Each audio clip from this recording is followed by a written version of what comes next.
À la une de l'actualité, cette semaine, carton plein pour la première édition de la Journée nationale de l'industrie. À Casablanca, un colloque inédit a été organisé par le ministère de l'Industrie et du Commerce et la Confédération générale des entreprises du Maroc. Ce rendez-vous, qui deviendra annuel, a rassemblé l'ensemble de la chaîne de valeur de l'écosystème industriel, acteurs publics et privés, ministères et fédérations professionnelles.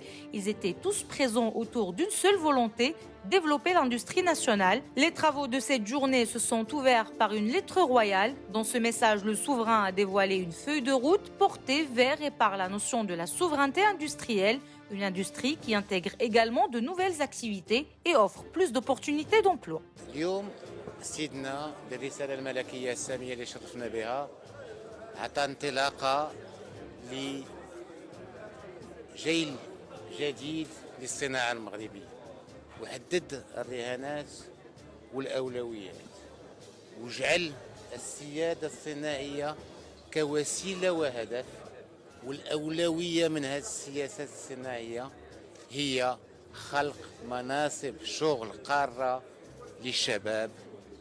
وهذا هما التوجيهات الملكية السامية، وحنا اليوم ملتزمين محمسين قطاع عام وقطاع خاص في هذا اليوم، ابتداء من هذا اليوم، لتنزيل التوجيهات الملكية السامية على أرض الواقع إن شاء الله. À Paris, l'ancien leader de l'USFP, Abdelouahad Radi, est décédé dimanche dernier à l'âge de 88 ans. Ses funérailles ont eu lieu cette semaine en présence du prince Moulay El-Hassan et du prince Moulay Rachid. Vétéran des parlementaires, Abdelouahad Radi a occupé plusieurs fonctions, dont celle de ministre de la Justice dans le gouvernement Abbas El-Fassi et à 2 reprises celle de président de la Chambre des représentants. Et puis, une tragédie a frappé la province de Khmisset cette semaine. Au moins 11 morts et des dizaines de blessés dans un accident de la route survenu lorsqu'un fourgon a percuté un arbre après que le conducteur a perdu le contrôle de son véhicule. Les personnes décédées sont en majorité des femmes, des travailleuses journalières agricoles. Les blessés ont quant à eux reçu les soins nécessaires et sont dans un état stable.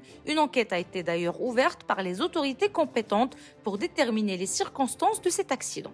En sport, consécration mondiale pour la boxeuse Khadija Al-Mardi, qui a réussi à décrocher le titre de championne du monde en Inde en catégorie poids lourd. La championne de 32 ans qui a marqué l'histoire en devenant la première femme arabe et africaine à signer une telle performance a eu droit à des félicitations royales. Et à son retour au Maroc, Al-Mardi a été accueillie en triomphe, elle qui a témoigné sa joie et sa gratitude. Sport toujours, on connaît désormais les dates de la prochaine Coupe d'Afrique des Nations qui se jouera en Côte d'Ivoire pour la première fois depuis 40 ans. Initialement prévue cet été, la compétition a été repoussée en hiver en raison des conditions climatiques. La plus prestigieuse des compétitions africaines va donc démarrer le 13 janvier 2024 pour prendre fin le 21 février. 5 villes ont été choisies pour l'accueil des 52 matchs des pays qualifiés, parmi eux le Maroc qui connaîtra ses adversaires en septembre prochain lors du tirage au sort. Culture pour terminer, le festival Gnawa et Musique du Monde revient à Essaouira dans son format habituel. Une 24e édition qui promet une programmation électrique pour célébrer la richesse et la diversité de la musique Gnawa, mais aussi des autres formes de musique du monde. Les dates ont été révélées et ce sera du 22 au 24 juin. L'ambiance et l'atmosphère s'annoncent exceptionnelles pour le grand bonheur des festivaliers. Plus d'informations sur lebrief.ma.